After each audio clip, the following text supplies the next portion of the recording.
Welcome to week 2 of our Destination Cork summer series. Thank you for tuning in and for taking the time to watch this video whenever you get a chance.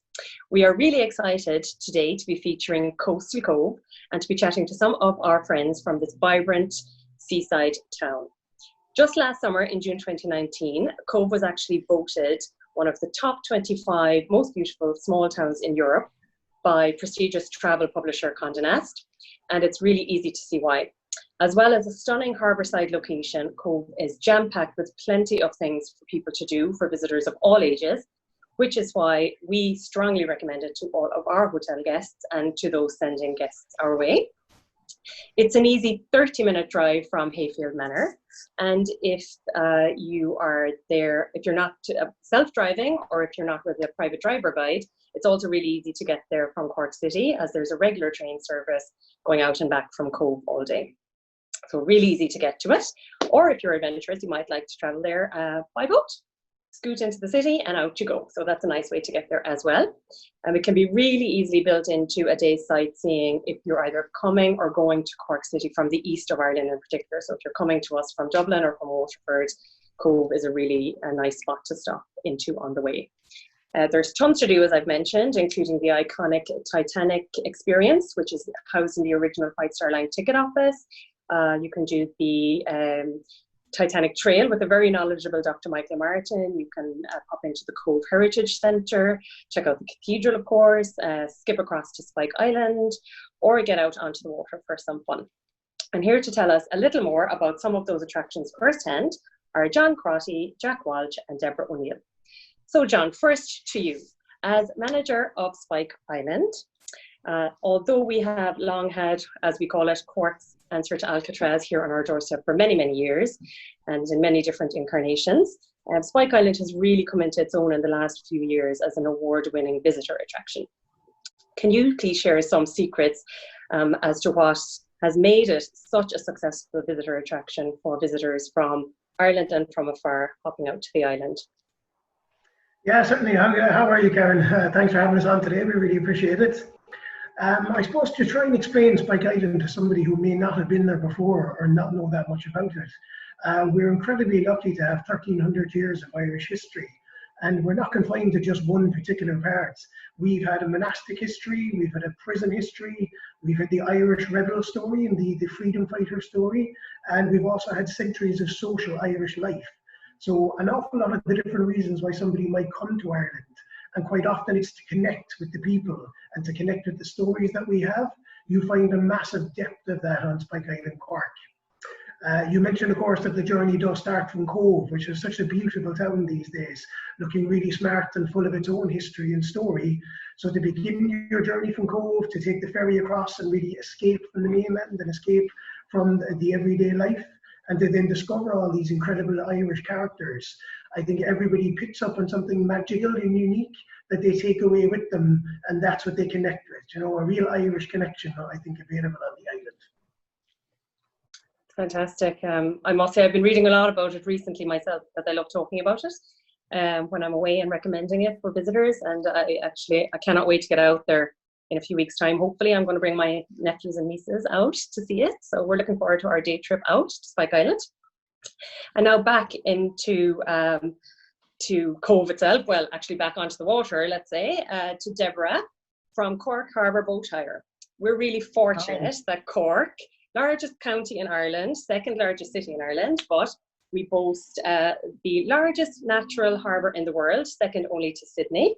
And as such, we welcome a huge volume of boats, cruise liners, yachts, ships of all sizes into Cork and Cobh Harbour.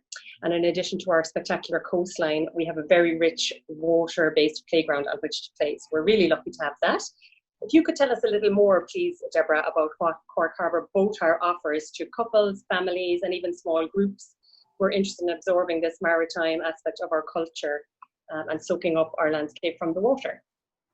Sure. Well, we're very, I suppose, lucky in a sense that we offer a very unique offering. And the unique side of it is that people get to go out in the water, but drive the boats themselves, which gives people a huge opportunity to get out on the water when they may not have, a chance to get out there before. But the biggest thing, I suppose, is that when they're out, families, groups, and even with children that go out with the families, they all get to drive the boat. But the best thing is they get to see the cove from the water. We get to bring them right around Spike Island. They see the Irish Naval Base. They get to see the National Maritime Centre. More often than not, the seals, the resident seals, are there ready to say a big hello to people, which is fantastic. But when you're coming right back in around Spike Island, they just get hit with this wow of cove from the water. They get to see the cathedral promenade. So much passengers would have left, and it's just a real thrill for them. And it's great because we get a great, enjoyment out of their enjoyment. And as I said, the biggest part is definitely being that they get to self-drive the boat themselves. But if they're looking for something a bit more, we do offer high-speed ribs as well. So we get to take them further out of the harbour, where, of course, the Irish coastline is only gorgeous. Thank you, Deborah. I don't know if I'd be brave enough to actually drive the boat myself, but I'm certainly up for, I know that you offer, like, if we have guests staying, they can go down into Cork City Centre and hop on the boat from right inside the heart of Cork and head out towards Cobh that way. Or indeed, if they're out in Cobh, they can come to Cobh. And it's a really nice way to introduce yourself to the city and come in and see it in our coastline. Oh, definitely. To the port of Cork, which is really fantastic. Yeah, I love that. It's a great idea, and a lot of people really, really enjoy it. It's really fun. So thank you very much. And now back on to Cobh itself and to Jack from Cobh Heritage Centre. So many of our international hotel guests have Irish ancestry, and for them, and indeed for ourselves here in Ireland, where remain so many families who bid farewell to people who had to leave the country for many generations and did so from Cobh. The immigrant story remains hugely fascinating and poignant. Could you please share with us, Jack, how invaluable a visit to the Cobh Heritage Centre is in terms of sharing this part of our history with people? Morning, Karen, and thanks for the opportunity.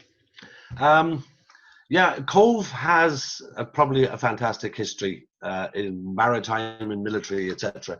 But one of its main features is the fact that it was the largest port of emigration in this country, when upwards of 3 million people left from Cobh, or Queenstown as it was known as in the 1800s.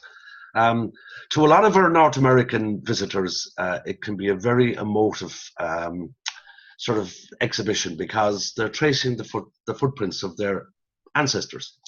A lot of the people would have left from that Victorian railway station where the exhibition is based, would have arrived by train or by donkey and cart or whatever, and left from Cobh. So it's almost like a homecoming for a lot of Americans, because this is where their ancestors left from. But it's not just Americans. We have a large diaspora in Canada, Australia, parts of South America, the West Indies, and we try and tell the story of the emigration to those various parts of the world at different stages throughout our history. We do it with human interest stories, people who did well, people who left in tough times but got on okay wherever they ended up. So it is an interesting place if they want to trace their family. And we also have a resident genealogist who can help them find those little dark secrets, because some of them are quite dark secrets.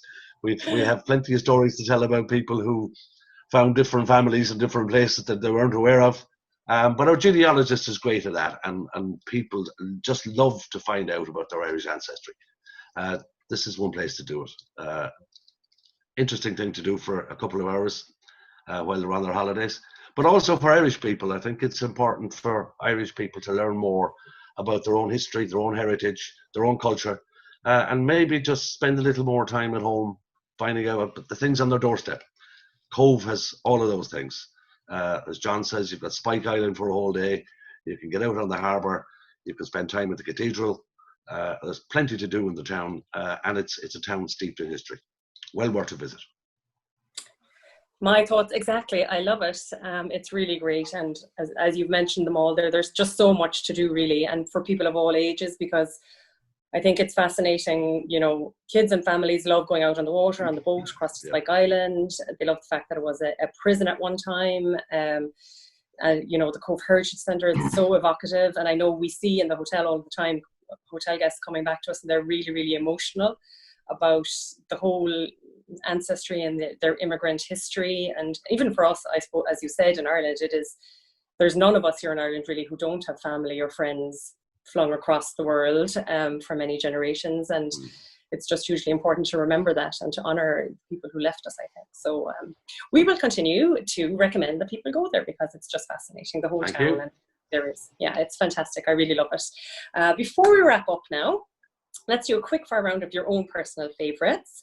So John, I'll go back to you quickly, and seeing as you're at a hugely award-winning family-friendly attraction, what would you consider Cork's top 3 family-friendly things to do or other attractions in the area? Yeah, certainly. I think you've got to mention photo wildlife.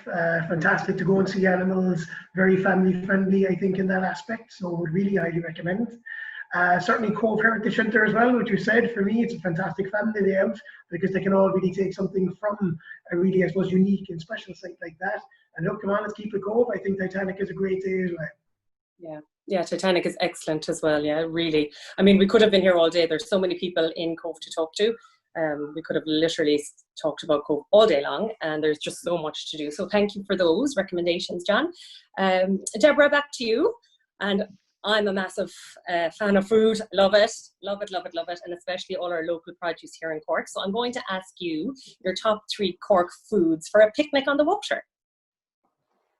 Okay, well, I think you can't really go beyond having the famous old crisp sandwich on the water. I love it.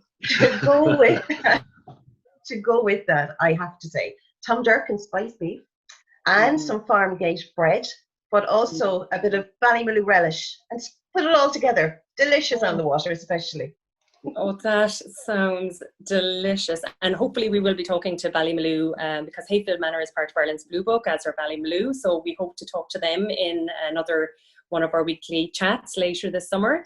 And the English market, of course, where you get the Tom Durkin spiced beef. And oh my God, starving now already thinking about all those lovely things. So thank you, Deborah. And Jack, lastly, back to you. Your top 3 favourite things to do in Cobh on a day off. So what would you yourself do, apart from the groceries? Groceries? No, I let somebody else do that. What I would like to do, actually, there's a wonderful farmers market on a Friday on the promenade in Cobh, and Michael and Tanya Burke have a beautiful stall. It's called Truly Scrumptious. And I just love to go up there, get something nice and tasty to eat, sit on the promenade and just look out across the harbour. Nice way to relax for an hour or so. Another one is a nice little walk all the way down to the far end of the town into the Titanic Memorial Garden, where it's nice and peaceful and you get a beautiful view right across the harbour, and it maps out the spot where the Titanic left. And I suppose the third one, Deborah, one of these days I'm going to go out on one of those boats. I might not come back, but I'd love to try it, and I'm looking forward to getting out on the harbour. Anytime, that's where you see Cobh at its best, from the sea.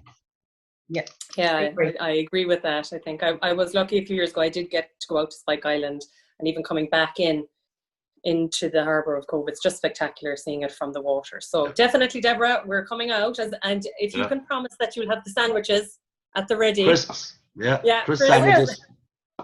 John can have the tea ready out on Spike Island, and we'll eat the sandwiches en route. Lovely. Perfect. Sounds like a perfect day. So thank you all very much. Though it might not be the most appropriate phrase, given, of course, the Titanic historical associations, we've literally only touched the tip of the iceberg when it comes to Cobh. There is just so much to do. There's something for everybody, really.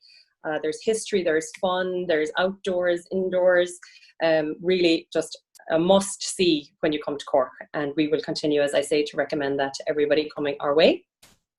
So thanks again to John, to Deborah, to Jack for your time and assistance in week 2 of our Destination Cork Summer Series. Tune in next week, those of you out there listening, for our session on Cultural Cork Calling, where we are looking forward to chatting to the Triskel Arts Centre, the Crawford Art Gallery, the Glucksman and the Nanoego Centre. So back into the city centre with us next week, and we're looking forward to that. Thank you, everybody, and bye-bye, Cobh. Thank you. Bye, Karen. Thanks very much. Bye.